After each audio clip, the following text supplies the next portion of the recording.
Gallbladder stone, paano matutunaw ng natural? Doon sa nagsasabing hindi natutunaw ang gallbladder stone, huwag ka nang makinig dahil hindi mo naman ma-appreciate. Kung totoong gusto mong maintindihan paano ito matutunaw, dapat bukas ang isipan mo. Ang gallbladder stone, hindi mo yan na-develop ng overnight o maikling panahon lang, 1, 2, 3, 4 na taon.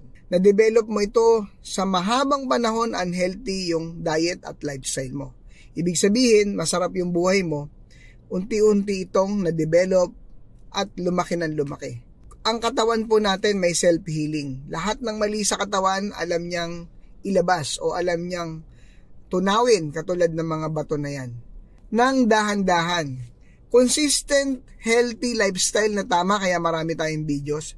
Yan po yung i-practice natin at mamamalayan mo. Lalambot yan at unti-unti yang matutunaw.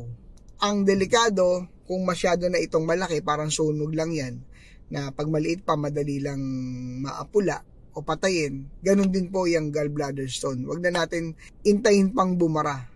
Kaya, ngayon pa lang, kung unhealthy yung lifestyle at diet mo, baguhin mo na. Dahil baka may nabubuo ka ng gallbladder stone.